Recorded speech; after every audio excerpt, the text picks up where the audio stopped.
Hey guys, welcome back to the Daily Crypto Market Update. BTC, after a nice pump on Wednesday, tagging the daily TBO fast line, fell down about 2.5%, and now it's down 3.4% since then. And it's continuing to fall now almost at 1% down for the day. Does this change anything for me? No. Just like I've been saying, after BTC has been super duper overextended from the fast line, which is the fastest of the four moving averages that comprise the TBO, it makes sense that eventually one or two things is going to happen. Either we're going to see a massive pump to come up and tag the price, or inevitably the fast line is going to be dragged down to intersect with the price. And that's exactly what happened over here on Wednesday. Now, why isn't Bitcoin pushing up higher and higher? I thought that with Jane Street now exposed and no more insider trading, that Bitcoin has to go up and up and up. Well, there's this thing called a bottom year, and we're in a bear market, and the macro trend is still very clearly bearish on the daily time frame, on the weekly time frame. Yes, we're massively oversold on RSI on the weekly at 16.23, and on-balance volume strong bearish. But this doesn't mean that we are just going to snap right back up immediately. The other thing is on the daily time frame, as I pointed out on Wednesday's pump, that volume did not even go above the yellow moving average level at 2.1 billion. Yesterday's volume was at 1.39 billion, and the 30-day moving average is at 2.15. When we see volume underwhelming, not even meeting or exceeding the yellow moving average, there's no strength behind that move. On balance volume, even though it kind of sort of looked like it could perk up yesterday, it's still macro bearish because it has been in a descending trajectory really ever since February 1st. And I don't think that's going to end until we finally capitulate. If we look at the daily time frame, we have our bear flag 1, which is a little, you should be worried if you're a bull, just saying, because the whole idea of a bear flag is that inevitably we lose support, which happened on Monday. We come back up to test previously lost support, which confirms it as resistance. Even though the price on Wednesday pierced previous support, yesterday, Thursday, it actually just tagged it. It tested it. This is a rejection. This is a very, very, very good rejection in terms of if you are a bear flag believer. If we go back to November, to December, and look at that same bear flag, we saw something extremely similar. The price dumps, it goes back up to test, and it gets rejected. The ultimate outcome for every bear flag is lower, hence bear flag.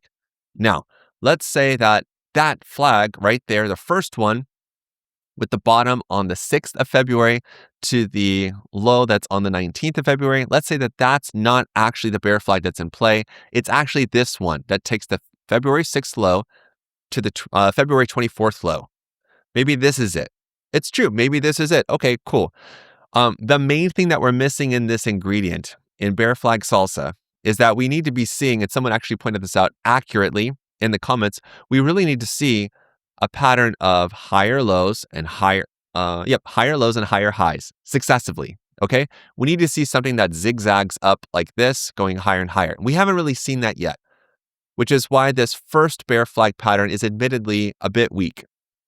So let's not call it a bear flag. Let's just call it support. BTC clearly lost support, okay, and it came up, tested it, failed to push above. It's still bearish. But let's take this newer bear flag pattern. Again, taking the low from February the 6th at 60K and the low on Tuesday of this week at $62,510. It's a higher low. Okay, so if this is going to be the bear flag, we have a high right there. Now we have a higher low at 62,500. So the next high should be somewhere at like 75K if this second bear flag is going to play out. The reason why it doesn't really matter to me is because price action is still really weak. There's no volume to support it. Bitcoin tagged the fast line. Honestly, everything right now is validating Bitcoin to go lower, which a lot of people aren't ready for. I also want to reiterate again, anytime the price wildly goes in the opposite direction of the trend. That is a mismatch. That is cognitive dissonance, I guess you could say, or price-based dissonance, where the trend, everything is pointing this way, and then you got you're getting hit right in the face with the price pumping out of nowhere. And it's not just Bitcoin either, it's Ethereum too. Remember Ethereum on Wednesday, wick to wick pumped about 16%. That was weird. Why was it weird? Because the macro trend for Ethereum is no different. Actually, it's more strong bearish compared to Bitcoin. If we were to invert the chart, again, this is a really, really helpful exercise because a lot of us get stuck in bull mode and it's difficult for us to see bearish price action. So if we flip this, even though the colors are a little bit weird, if you're used to using the TBO, it doesn't matter. Right here, this pink line is the TBO fast line. We saw the price of Ethereum, and again, I'm reading this as an inverted way, okay? We saw it pump off of the fast line from the 20th of January to a quote-unquote high at $1,700. And then after chopping a little bit, it finally tagged and touched the fast line on Wednesday. It pierced inside of it, and now we're going to resume that same quote-unquote uptrend now that it's retraced back to the fast line. This is no different than any other bullish uptrend that we've seen for Ethereum. Look, we're going to go back over here to July, okay? So we're looking at July 2025 all the way to September. What do we see? We see Ethereum pumping, bouncing off the fast line, pushing up higher and harder. We have a good uptrend that goes into late July. And then from July 28th down here to August 1st, there's an 11% pullback to the fast line, but it pumps up higher another 23 days later, 40% higher. Why? Because the macro trend at this time was very strong bullish. So even with a pullback going against the trend, which is exactly what happened at the end of July to the beginning of August, this pullback was going against the macro trend, which was bullish. And inevitably, the price catches up and it goes higher. Even on this pullback on the 13th of August from $4,800 down to the fast line yet again at $4,115, guess what? We see one more push up higher. Why? Because the macro trend is up. You get it? Now look at this chart. Same time period, July 2025 to September 2025. We are looking at the price of Ethereum dumping, because we're inverting the chart, and see all these little pushes to the cloud. But look, the macro trend is bearish. Again, we're inverting our eyes, we're inverting our minds right now as we're seeing this go lower and lower. This is a really great practice to help you see what I'm seeing right now and to help you understand why I'm expecting Ethereum to go lower, because it's strong bearish. It's going to be heading a lot lower. And again, targets are still underway. I still think that the next targets to pay attention to for Ethereum are based on our artificial supports at 1747 and then 1385, 1073, maybe as crazy as 881, $881. I don't think that level is going to hit. But if you're interested in Ethereum, I think a smart area to start accumulating will be between $1,000 and $1,400. It's a really wide gap, by the way. And for the current price to fall down just to $1,385, that's another 30% drop. Okay, so just trying to throw out some numbers just so you guys can see how things are looking. Here we go, last price. I turned off a bunch of stuff for some screenshots. I need to put this back on because it's driving me crazy. And then until bar close. Perfect. Okay, there we go. My bad. So nothing has really changed for me. Now let's look at this chart, stablecoin dominance. We know we had two TBT bearish divergences on the daily time frame. Stablecoin dominance tagged the fast line, and now it's bouncing back up. Why? Because the macro trend, according to the slow line, is very strong bullish.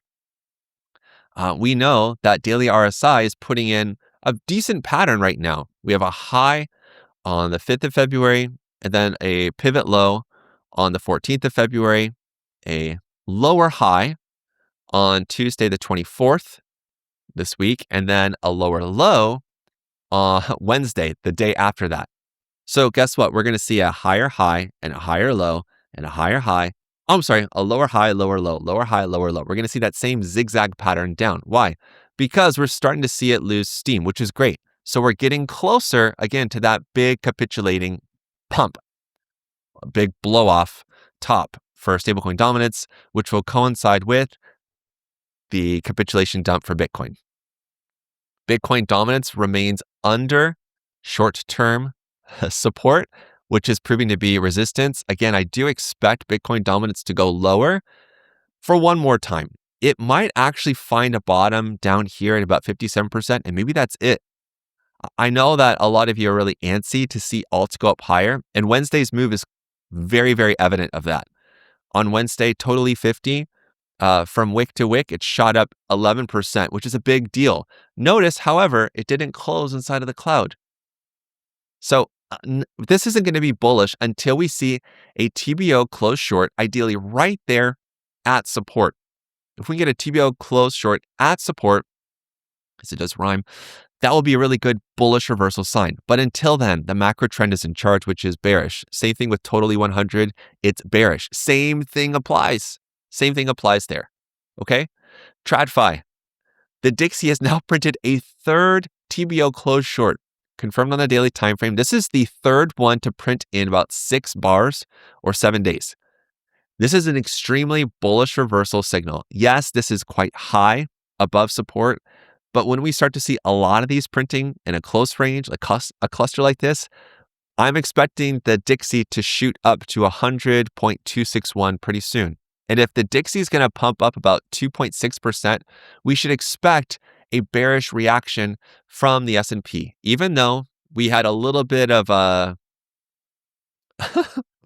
meltdown, or I can't think of the right word. It's okay.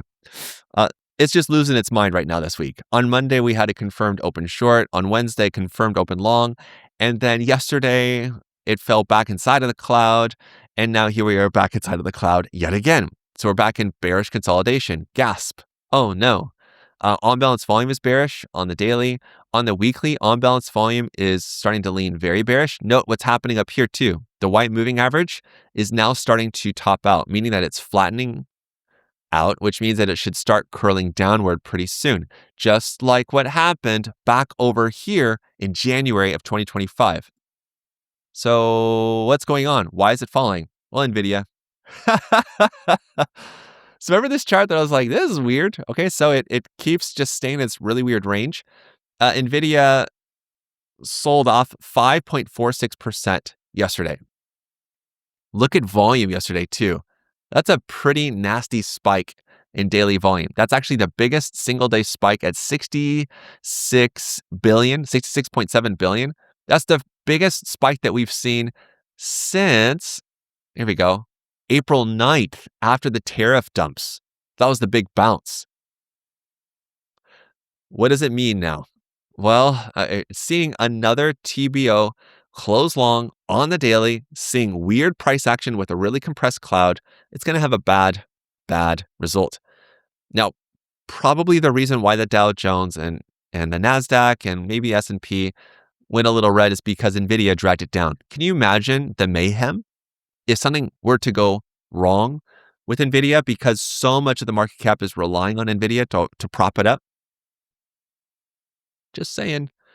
Tesla is now 2 days above overhead resistance. Cool. It needs a third day in order to confirm this as broken, which would be great. And then we're hopefully going to see it go back up to test resistance at $495, but we need to wait another day. The VIX, due to all the volatility, it did actually break our short-term support line. Something like this. I'm still not sure. I mean, we have this TBT bearish divergence from Tuesday, which is, again, the first one that we've seen since October 2023. And the previous one marked a pretty clear top. Things are just really weird right now. That's all I'm going to say. There's a lot of conflicting signals. Gold is still technically strong, bullish above the daily TBO cloud, although it is doing absolutely nothing up here. The volatility has quieted down so much compared to even just like the beginning of this month. Volume is still below average. On-balance volume is kind of bullish because it's above the moving average, but the moving average is starting to flatten out, which is not a good sign. RSI is not overbought anymore. It's really trying to build up momentum, but there isn't anything yet. Again, if the S&P goes into a massive bear market, multi-month bear market, gold will push up higher to my target of 6,500.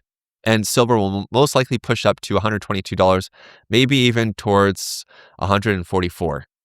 But gold has to push first. It's the leader, okay?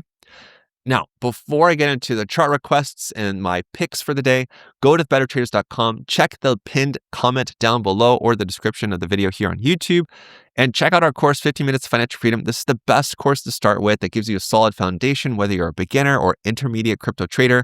It helps you understand not just how to trade in a bear market, but also how to protect your portfolio, how to use good trading rules to make sure that you have a portfolio by the end of the bear market, which is the best time, honestly, to start trading. So we are really, really, really close, in my opinion. I still think that the final capitulation is around the corner, per se, but it's still like a lot of you are going to get shaken out, and I don't want you to, because we are on the cusp of getting the best possible entries for Bitcoin, for alts, all that good stuff. And again, the course is going to teach you how to stay grounded mentally, how to make sure you don't get your emotions wrapped up in what's happening with price action. And it takes practice, it takes time, it takes experience, it takes skin in the game, but you can do it. I also want you to check out the TBO indicator. This is the best trading view indicator ever. I can say that because I've been using it since 2019. It shows you the strength of the trend, shows you weaknesses of the trend, possible upcoming trend reversals, support and resistance, breakouts, breakdowns, all that good stuff. Check it out. The link's down below. Also, our Better Traders Journal has been revamped, updated. It's now print on demand on Amazon. If you enjoy using the journal, you're getting some value out of it, consider leaving us a review. You don't have to just give us 5 stars, although I really appreciate the 3 of you that have done that. But you can just let me know what you really think about it. So you can get either a soft cover or a hard cover. I have a hard cover one back there, but you can barely see it. It's okay. It's just for show. But it is a great journal. It's a great resource for you to use. Also, if you're looking for an exchange, check out 2bit. They're an exchange partner. There's a link down below where you can use that to sign up and trade to earn over 15,000 USDT, which is nuts. They're a non-KYC requiring exchange, available in most jurisdictions, not all, but they allow you to deposit and withdraw up to 50,000 USDT per day, which is nuts. And they are supported by AllTrading. Great, let's get into my picks. And before I start going down the list, if there are coins or tickers or stocks that you're interested in me checking out, please leave a comment down below. I have a request though, use the $sign so that way it's easier for me to identify the chart requests.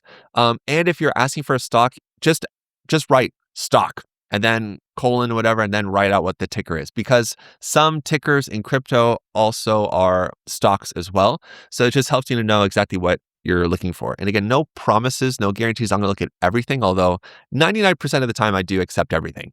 But just saying, sometimes I'm just going to say no. All right, let's get into it.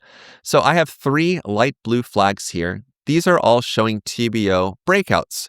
A TBO breakout is actually part of what the TBO is called, the trending breakout indicator. So these white dots right here tell us that we should be expecting some bullish upside continuation, explosive upside continuation. But we have a problem. If these are printing like a single solitary lonely one, whether it's the daily, the 4-hour, whatever, we need to be a little bit cautious and skeptical of it. If we see 3 in a row before the price has broken out, ideally 3 in a row at or just below recent TBO resistance, that's way better. But if they print after an explosive move, like a move of 16%, it's probably going to be an exhaustion breakout. So what's an exhaustion breakout? It means the price is already pumped, and then we see the dots like this printing up here as the price is kind of eking out these next higher highs, but the move has already been super massive up until that point. So if we see the breakouts happening super late, they're most likely telling us it's tired. It's most likely going to be rolling over. And that's what we're seeing right here for Aerodrome. For Pippin, we actually saw a new TBO breakout last night after not really an explosive move per se, but this chart is starting to show some cracks. Again, Notice the TBT bearish diversion that's in progress or process right now. It still has 2.5 hours left to be confirmed. The last time we saw one of these, by the way, was Tuesday the 17th. And we saw Pippin drop about 31%. So just saying. Now on the daily time frame, we have a second TBO breakout, which is interesting. What's more interesting to me is that RSI is clearly showing signs of puttering out. We have a high on the 14th of February at 89.6, a lower high on the 24th of February at 80.42, and then yesterday, the 26th, only at 72.71. When we see a chart putting in higher highs in terms of price, but lower highs in terms of RSI, that is a warning sign of bearish divergence. I am not shorting Pippin. I already got stopped out in Pippin too many times, so I'm just going to let it do its thing. Volume is still admittedly quite bullish in terms of on-balance volume and volume in general. So it could still trick us all and push up higher, but there are cracks in the uptrend.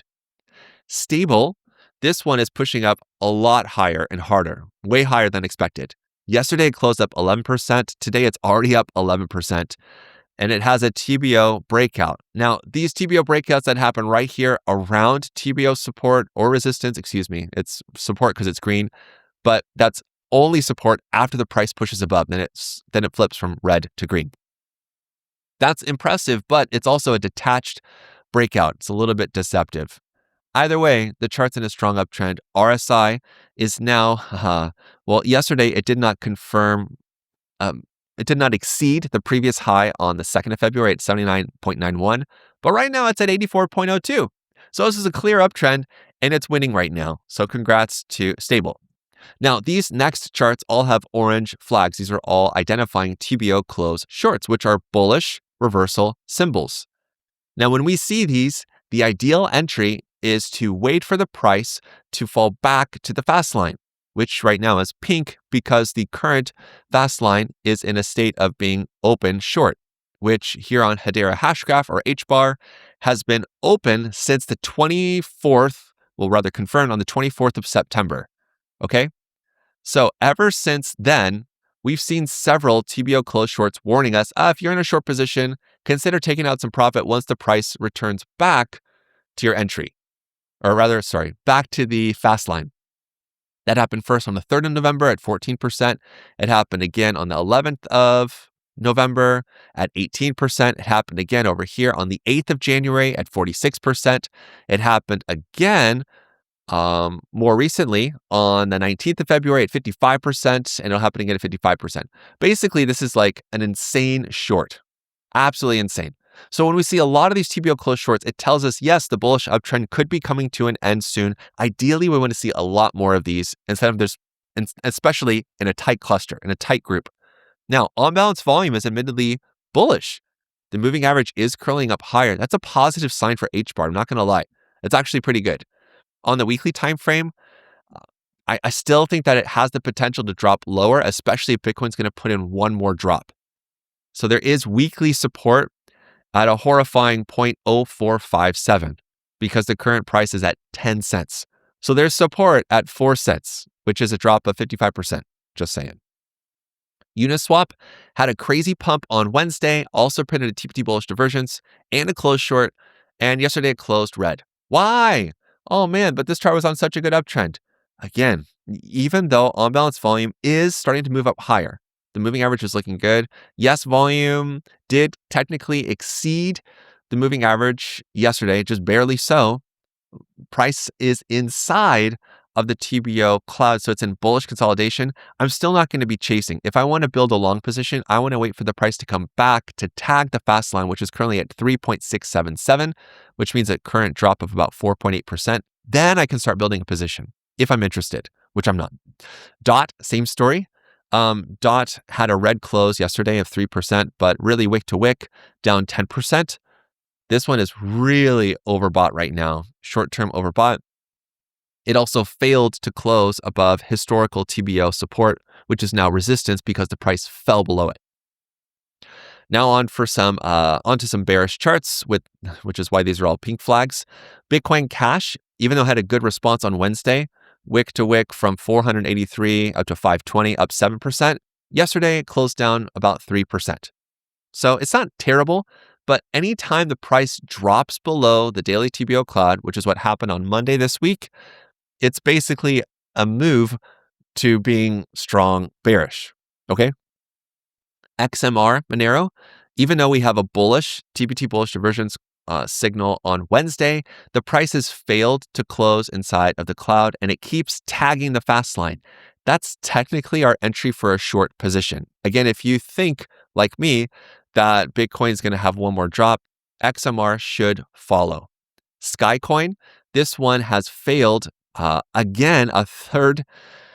Actually, not even a third, like so many times. It's failed to close above TBO resistance currently at 0.06936.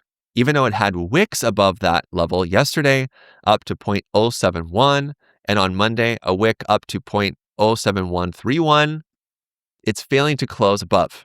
So it's pretty strong resistance. Yes, daily RSI did technically push above our resistance line yesterday, Thursday, at 64.84, but is that level higher than the previous high on the 14th of February at 65.95? Nope. So even though it broke above resistance, this is most likely yet again another good short opportunity for a chart. Now, there's one caveat. On-balance volume is still admittedly quite bullish. Because this white moving average is moving up higher, this means that volume is leaning bullish, meaning that Sky could also easily just pump and push up higher. So we have a little bit of dissonance, a little bit of disagreement with the price failing to break above resistance. We have disagreement with RSI failing to push above the previous high, yet volume is showing us that it is leaning bullish. So how do we trade this? Well, I'm personally shorting it because this chart has a history of doing this really whippy up and down stuff. If we just think about price action in terms of patterns and oscillating price action, we know that this chart has put in a lot of big oscillating waves up and down. It's it's really good for trading. So for me, I'm just looking at this from the perspective of a trader. I'm not looking to take a long entry on Skycoin anytime soon, because I'm also of the belief that we're going to get one more flush for BTC. The last time that happened, by the way, on the 29th of January, when Skycoin was at 6 cents, it dropped all the way down on Friday the 6th to basically 5 cents. It lost 21%.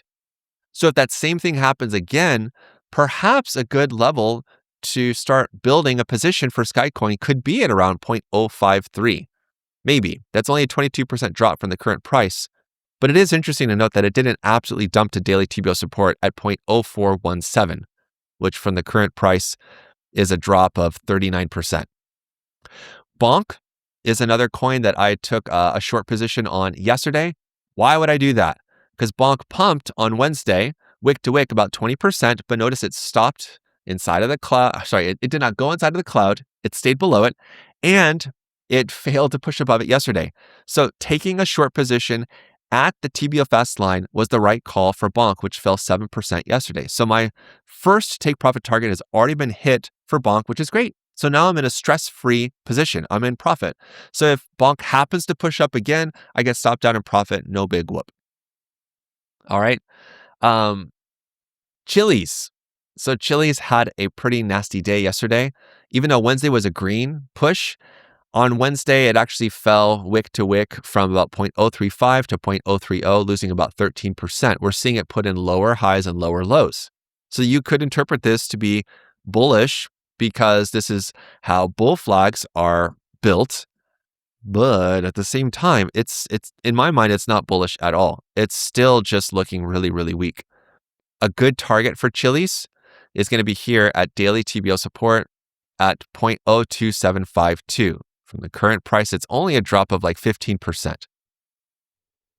H, kicking myself. I really hope some of you guys were able to get in on this because I'm really kicking myself for this one. It's grinding my gears. Is that the expression? I don't even know. Doesn't matter. I told you on Monday, SpaghettiOs, we saw the price crash into this long-term support line, right? And then we saw it battle with it on Tuesday, Wednesday as well. And then Wednesday, that was it. So taking a short position at 0.01, 0.14, 14 cents. It actually crashed yesterday down to 9 cents, losing 34%. That's nuts. That's a good move, okay? Hopefully some of you were able to take that move. Notice where the price actually dropped to. It went well below TBO support. That's a great first target. So from yesterday down there, that's a 22% drop. Oh, I really hope some of you guys caught that. Golem printed its third TBO breakdown yesterday after closing 8%, wick to wick, down 15%. This is one that I've been giving you guys updates on. When it printed its first TBO breakdown on Monday, falling down 5%, that was our warning. It was our warning shot. And since Monday, it's been a max drawdown of 20%. Strong bearish on the daily, strong bearish RSI, strong bearish on balance volume, strong bearish volume as well. Golem could go a lot lower because it's losing its historical low. Keep your targets open. Just some other updates for must-watch coins. Hype did manage to close above overhead resistance yesterday and tag the fast line. It's actually above it today. So does this mean that Hyperliquid is going to make a comeback and push all the way up here to TBO resistance at $35? I don't really think so. But it is worth noting that we still have a reliable pattern here with daily RSI, putting in lower highs and lower lows, lower highs and lower lows. Ideally, we want to see it get to an oversold level below 25. Then we start over. If we can kind of like back up the train, back up the bus, back up the densha. If we go over here, we have a high on the 6th of January at 69.83, then a low around 35.11 on the 12th of January. Then we have a lower high on the 14th of January at 55, and then finally we get oversold on the 20th of January at 23.83. After that gets oversold, then we flip the script. Then we're looking for higher lows and higher highs. And then once it gets overbought, then we flip the script again. Make sense? So that's what we're kind of seeing unfold here for Hype. So it is showing signs that it could be bottoming out soon. Volume is slowly starting to pick up, but the moving average is curling down. On balance volume is technically bullish because it's above its moving average, and the moving average is starting to curl up. So maybe it has legs. Maybe it can actually recover. MYX, after printing 3 TBO breakdowns, it moved up 18%. Not really surprised, to be honest. I don't know if this chart is necessarily bottomed out all the way. It could go a lot lower. Just so you know, it could go all the way down here to 5 cents, and it's at 47 cents right now. Just saying, it could fall a lot lower. Morpho, this one is continuing to push up higher, but RSI yesterday at 80.77. The previous high was at 81.65 on the 14th of January. That's not meeting and it's not exceeding. That's probably it. But we need to wait to see how is it going to react to this trend line on RSI.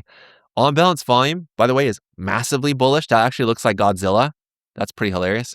Volume in general, seeing some really good trajectory. It could still push higher. That's what I'm saying.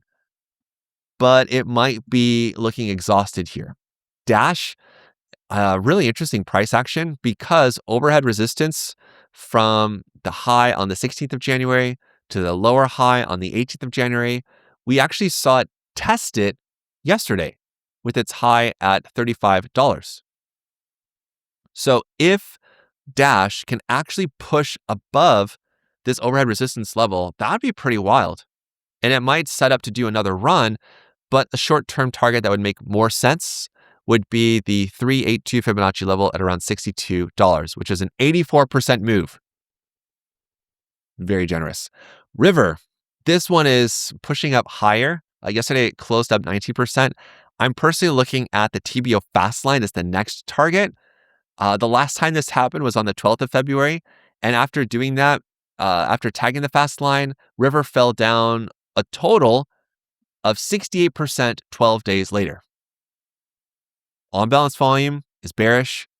Volume in general is bearish. Price is still macro bearish. Helium.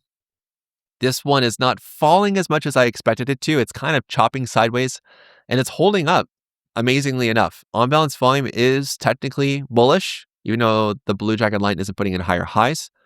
The main thing I'm seeing here, though, is RSI is putting in lower highs and lower lows. So that's a sign of weakness, just slow motion weakness. Let's look at your picks.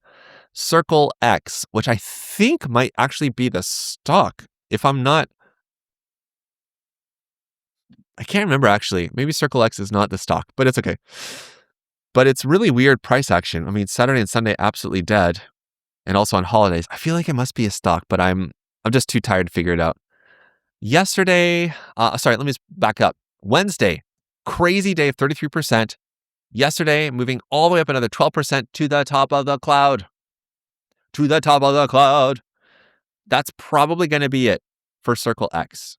It does have 2 TBO breakouts happening, printing after a 38% move. That's an exhaustion breakout. That's actually a perfect example. It could still push up a little bit higher, but that's a really big move to make over 2 days, 46%. All right, enough said. Power has 3 TBO breakouts in a cluster after yesterday's 92% move. That's nuts. Daily RSI put in a higher high yesterday at 97.87. This is insane. What an insane chart this is. So you're probably wondering, okay, when do I take some profits? If you haven't taken profits after a 97% move, you're crazy. You're so crazy. All right, if we go to the 4-hour time frame, what we usually look for is RSI putting in lower highs, which is exactly what happened last night. We also want to look out for volume dying out. Now, there's a lot of spotty volume here on Gate.io, which is par for the course for Gate. But it could still push up higher, which is absolutely nuts. It's right below $2. Crazy, crazy chart, though. Massively bullish. Speaking of crazy, Centrifuge pumped wick to wick 203% yesterday. Is on balance volume bullish? Well, that was a huge push up, but no, still macro bearish. Volume saw a crazy show yesterday, $913,000, exceeding the $152,000 moving average by 7 or so. Maybe 7 would be, well, just under, actually 6 times the volume. There you go, brain, you got it. Yes, it printed TBO close short. Yes, it's massively bullish, but guys, it could still push up higher, but that's an insane pump that literally squeezed all shorts since the open short from back on the 10th of October after falling down 76%. That's wild. Zcash, crypto man, still strong bearish below the cloud, no change. Kite, this one, we're starting to see the effects of weakness. We're seeing lower highs in terms of daily RSI, although it's still kind of sort of holding up, but it's starting to show signs of weakness. The next thing we're going to want to see for Kite is volume decreasing and diminishing, which is actually, it's still looking okay. On balance volume is still very bullish for Kite. So if anything, Kite might retrace close to its TBO fast line at 0.2221, which would be a drop of about 11%. But the last couple times this has happened, it's been a TBO springboard bounce, buying near or just above TBO fast line to resistance, giving you like 30% moves. That's nuts. Super strong bullish chart. Metis, quite the opposite. Very strong bearish, no volume, no on-balance volume strength, no strength with RSI. On the weekly, it's massively oversold with RSI at 13.31. Just a reminder, when you see charts super oversold on weekly RSI, that is a very big clue, a very big signal or sign that the chart will most likely continue to trend lower and lower. Tau, this one did push up and close inside of the daily TBO cloud yesterday, but there's no real volume to support the move. On balance volume is technically bullish above its moving average, but it's not looking amazing. RSI put in a lower high yesterday compared to the high on the 16th of February. Not the end of the world, but again, there's no real momentum here. Fartcoin, after pumping on Wednesday, up 12% on our close. It's above short-term. I'm sorry, this is actually our resistance fan. So it's above the resistance fan line. It actually opened and closed above it yesterday with a really lame 0.45% doji close. Strong bullish or strong bearish? What do you think? Well, it's below the cloud. Macro bearish. Could it bounce from here? It could. And you know what I'm going to do? If it goes up anywhere to the TBO fast line, you know what I'm going to do? Short it. Why? Because the last couple times this has happened, it's been an incredible, profitable trade. This one right here, when it wicked on it into the fast line on the 14th and 15th, look at this. Look at that. Look at that. Crazy 36% dump 10 days later. Go with the trend. The trend's your friend. All right. AVAX. This one has pushed up and closed inside of the daily TBO cloud on Wednesday. Yesterday closed down 2%, still inside of the cloud. Cool. Volume is exceeding the moving average. Cool. But on balance volume is still bearish. I think it's still too early. The one thing I will say about AVAX, though, is that it's kind of holding on to its weekly TBO support level, which is admirable. Weekly RSI is also putting in an RSI reset, which is very tempting to open up a long position. However, if you think that Bitcoin could be putting in one more capitulating dump, then AVAX could also dump another 60% down to $3.30, where it has the next level of TBO support. And so, just so you know, on the weekly time frame, it's working on a TBT bearish divergence, which is a pretty clear topping signal. On the daily time frame, we saw on Wednesday, it dropped from $3.12 to yesterday's low at $1.60, down 48%. But what is this? A previously strong overbought chart retraces right to the fast line. So all of you risk takers, this would be your TBO springboard bounce entry to trade possibly up to TBO resistance for an 87% return. I'm not touching that. But honestly, this is what happened back over here. It just took a lot longer. After a massively overbought chart on January the 25th, up to 245, it fell back to the fast line at $1.11, and then eventually 19, 20 days later, it shot up 67%. So yeah, the opportunities are there. SSIT, this is actually a request from one of our Better Traders Club members asking about it. Crazy bullish chart.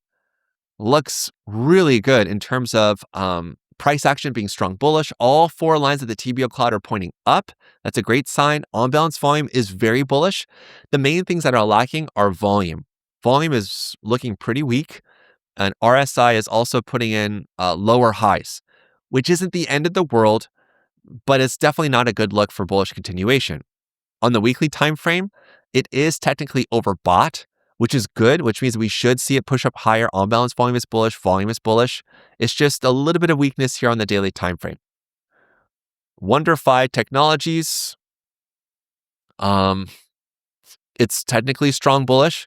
It's a crazy, weird. 0.16%. What is this? This looks like a crypto. What is this price action? Okay, so it's kind of legit.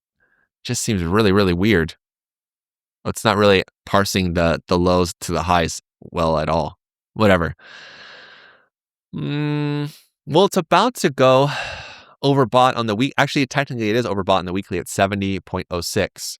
The main challenge for this chart is super clear. See that historical TBO resistance on the weekly time frame? It's basically this range right in here. Actually, I have to make this a little bit wider so you can see it. Right in there.